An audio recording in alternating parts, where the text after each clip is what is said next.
The Indian market opens with a bounce after yesterday's sell-off. FMCG, pharma, healthcare, metals lead with gains. The midcaps are relative underperformers. Still, the index higher by about 0.4%. BPCL gains on the back of a good showing in the fourth quarter. The margins improve by 250 basis points. Net profit rises 24% sequentially. Brokerages remain bullish on the stock. LIC surges after reporting a healthy growth in April. Also outperforms peers on premium. The total annualized premium equivalent rises about 31% year-on-year.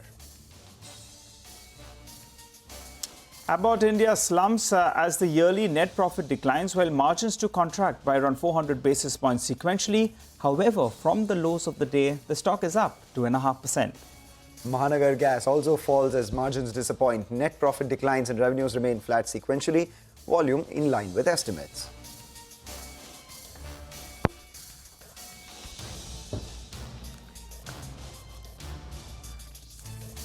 Hello and welcome to Chartbusters. I'm Nigel D'Souza. Joining me as always is Mangalam Malu. And as we speak, well, the markets are in the green. Mangalam, it's been a bit of a rarity. After a while, it's been a long time. The Nifty bank in the green, up 300 points. The question is, the first star has gone to the bulls. But will the bears make a comeback? That's the important point. And I think besides the headline index, we spent a lot of time discussing the headline index. Yeah. But the breadth of the market is good. So that's why portfolios will be feeling good. A lot of stocks in the last 4 sessions have got smacked. The mid-cap index, just take a look at that. Good recovery from the day's low. The advance decline ratio, well, they're flirting with each other all through the session so far. For the time being, the advances have the upper hand. Mangalam. Nigel, you know what they say, the proof of the pudding lies in the eating, but the trend of a market lies in the closing. Let's see what happens in the second half of today's trading session, because, the drubbing that we've seen in the last 4 days, maybe this bounce was on the cards. The question is, will bears come back in the second half or not? And that's exactly the question that we'll pose to Manas Jaiswal for a quick technical check on the market. Manas, so Friday, we're feeling a little better than what we were at 3:30 p.m. yesterday. But what happens at 3:30 p.m. today? Good morning, Mangalam. Good morning, Nigel. So yes, we have seen almost 800 points correction in last 5-6 trading sessions. And I think today's move is a relief rally, because I feel that you may see some more upside. And Nifty can come in the range of 22,200 to 22,250. But again, you should remember that Nifty has strong resistance in that range, 22,250 to 22,300. So I think you can play for a small move. You can take a long position, keep your stop loss below 22,050. And target would be 22,200 to 22,250 for intraday only. Okay, got that, Manas. What about individual stocks? What are you looking at? So, Nigel, these are stock-specific markets, so I have one buy and one sell recommendation. First is a buy call on Ashok Leyland, because most of the auto stocks are looking strong on the charts, and Ashok Leyland has been taking support near 10-day moving average for last, I think, for last 5-6 trading sessions. Now, today we have seen buying interest. I think stock can again break its previous high of 205, and it can test 210. So take a long position here. Stop loss should be around 194. And a sell call on Birla stock, where stock is making lower tops and lower bottoms. Today, stock has broken the key support of 599. So take a short call here. Stop loss should be around 599, and target would be around 570. All right, interesting one there. Short call on Birla Soft with a long call on Ashok Leyland. Meanwhile, just keep an eye on a couple of stocks from the broader markets which are now doing well. Paytm has suddenly moved to the high point of trade, sitting with a gain of almost 5%. We're seeing a couple of these two-wheelers come back as well. TVS Motors opened in the green, saw a bit of a dip from there. It's recovered about 2.5%, 3% from the lows at the high point of trade. And giving it company on the way up is Honeywell, up around 4.5% for that counter as well. But let's get you some ideas for profit in an otherwise wobbly looking market for this week. Lekha Badlani joins in with a stock that she's been tracking. Lekha. So we are positive on Coal India. In its recent fourth quarter results, Coal India reported 8% YOY increase in both production and sales volume. The e-auction volumes came in strong at 22.5 million tons, which was up 44% QOQ and 38% YOY. However, realizations fell 10%, leading to a 3% YOY drop in revenues. The FSA realization stood nearly flat YOY. However, the e-auction premium to FSA has normalized in Q4 and stood at 66% compared with the abnormally high 192% last year. Now, driven by the growing power demand in the country and government's electricity generation target, Coal India has set a production target of 850 million tons and 1,000 million tons for FY25 and 26 respectively. Now, the company has also been undertaking several measures to increase the production run rate through faster evacuation of coal for thermal power plants. Now, full benefits of these would be visible in next 4 to 5 years when these projects gets fully executed. Now, the e-auction premium is likely to remain around the current levels, and the price revision in FSA is likely to happen after the general elections, which will be keenly watched. Now, it is trading at a 4.5 times FY26 estimated EV/EBITDA. With a dividend yield of 5 to 6%, along with the supportive demand environment, we think the stock has more upside and can be accumulated at the current levels for the long term. Nika, thanks a lot for that. With that, we'll step into a short break. On the other side, we'll have Pranav Amin, who's the managing director of Alembic Pharma, joining in to discuss their quarter gone by, but more importantly, the year coming forward.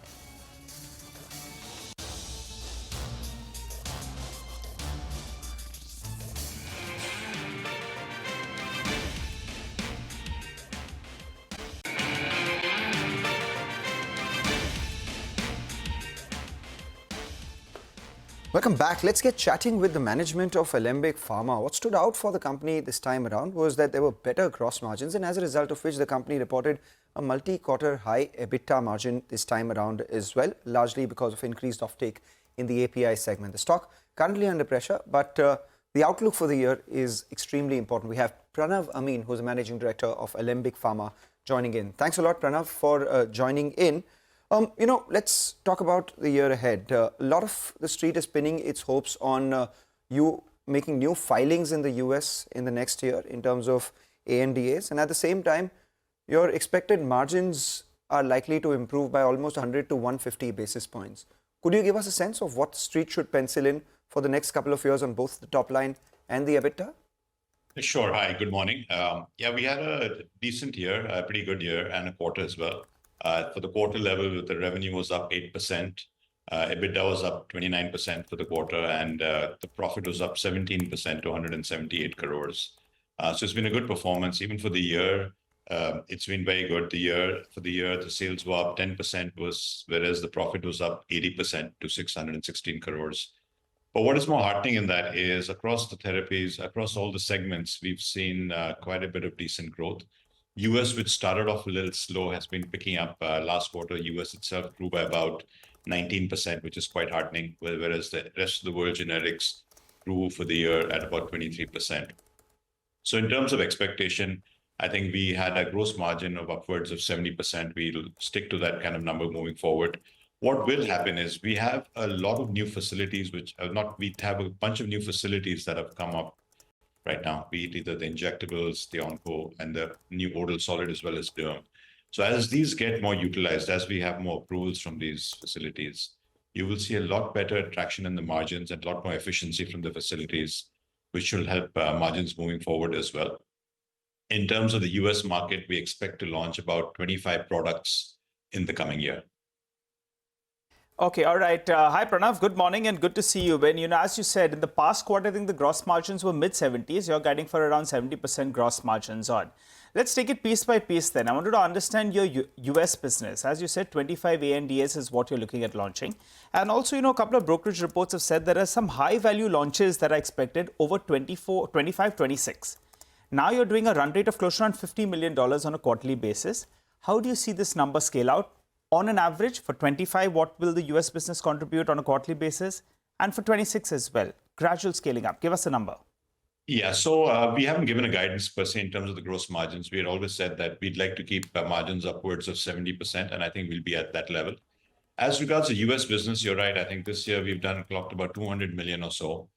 We hope to grow on this in double digits at least moving forward. But it's also a function of two things. One is what kind of price erosion we see in the existing portfolio and how well we do on our new launches, the 25 products that we hope to launch this year. But I expect that to have double-digit growth in the US at least. And this is accounting for the price erosion of high single to low double digit? Yeah, I think the price erosion is still there across the board, across all segments, but it's much lower than it was about a year and a half, 2 years back. Back home in India, a couple of businesses I wanted your thoughts on in particular. One is the animal care business, which did about 350 crores last year. What is it likely to do this year? And the acute therapy business saw a decline of 1.5% in FY24. What is that business likely to do in FY25? Yeah, so the veterinary business, the animal health business that we have, it's a very well-run business, and that's been growing really well for the last, I think, couple of years. So that'll continue growing. I think we've got new product launches. We're focusing on that a lot more. So it's a well-run business and expected to grow. I think it's grown by about 20-30% this year, continue at the same rate moving forward. In terms of the acute segment, I think it's not just us, but there's been a general stickiness around the entire market or the representative market that we are present in. We've done a little better than the market that we're present in, but it's been a little sticky. Compared to that, on the specialty side, our growth in some of the specialties such as gynecology, gastro, ophthalmic has been really good, and that's been almost 20-30% growth in a lot of these individual segments.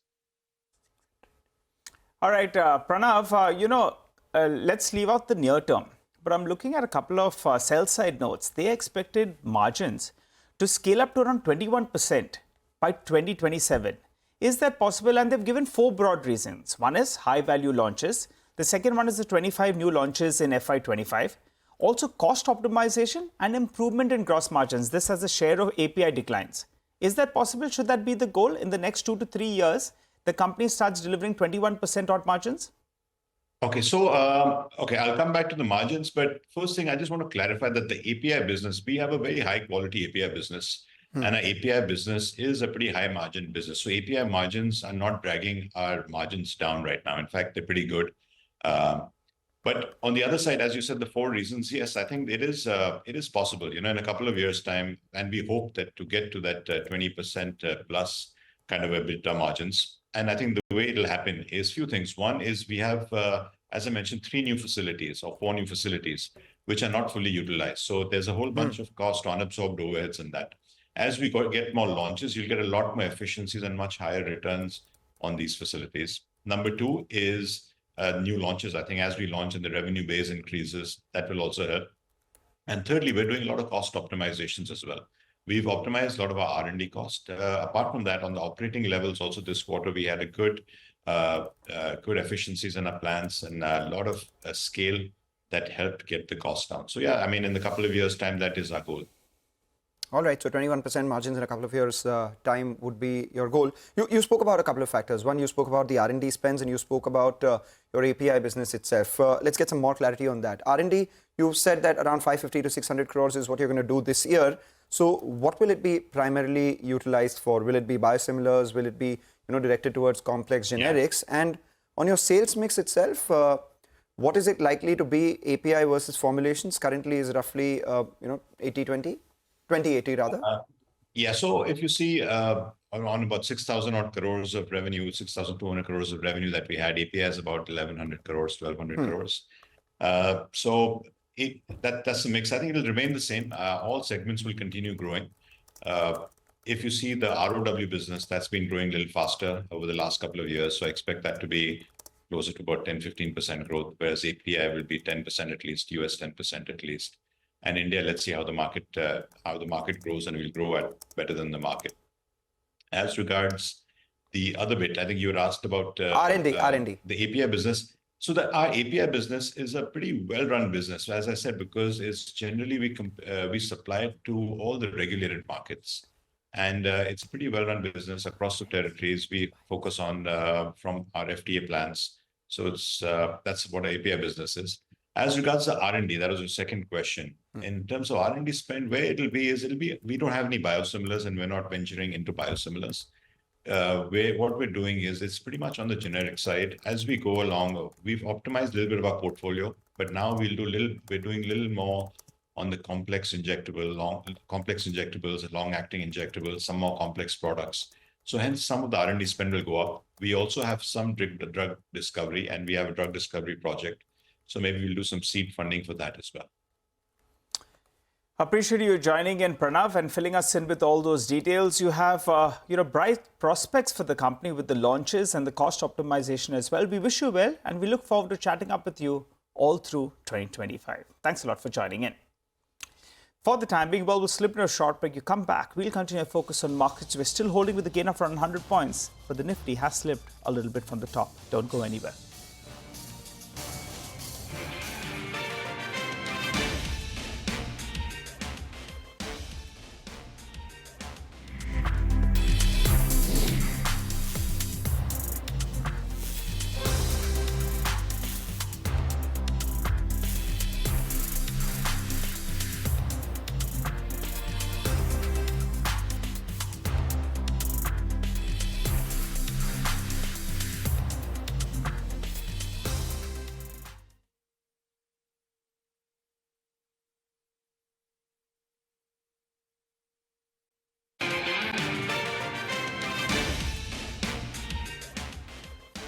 Welcome back. Well, the markets are a little bit jittery as we speak, though we continue to hold on to gains. But the one that was off the blocks in style is BPCL. Report a good set of numbers, as Sonal told us. She's here to give us a quick revision of that set. Sonal?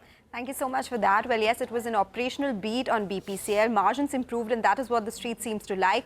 Revenues were up 4.4% on a sequential basis. The EBITDA came in at 9,211 crore rupees, which compares with a poll of 9,016 crore rupees, so better than estimates. Margins at 7.9% compare with 2% on a sequential basis and a poll of 7.8%. Profits are also up 24% for the company this time. It was a refining miss, so largely this was led by the operational performance in the marketing segment. GRMs this time around came in at $12.4 per barrel, which compares with a poll of $17.1 per barrel. The refinery throughput, though, came in higher than estimates at 10.4 million metric tons. This compares with an estimate of 10 million metric tons. The company has announced a dividend of 21 rupees per share, and it takes the total dividend for the year to 42 rupees per share. Additionally, they've also announced a bonus of 1:1, something that the street likes. Balance sheet has improved because the net debt is down 50% on a YOY basis, and free cash flow has come in at 27,000 crore rupees. So good P&L and good balance sheet performance this time around. Morgan Stanley says that BPCL had the best outperformance this time around in terms of margin expansion. And Jeffrey says that while refining was below, margins are expected to be range bound, but net debt being lower is something that they liked, and they've upgraded their FY25, FY26 earnings by 7% and 14%. All right, Sonal, thanks a lot for that. So that's about BPCL. Just before we, take your leave on Chartbusters, keep an eye out on the market. The mid-cap index has come off the highs, as has the Nifty. At the same time, what's raised its head once again is the India VIX. So pull up the India VIX chart and you'd see that the market's off highs and the India VIX is at the high point of today's trading session so far, around 18.5, Nigel. We'll take a leave. All right. Well, on that note, we'll wrap up on this edition of Chartbusters. Don't go anywhere. Trading Hour comes up next.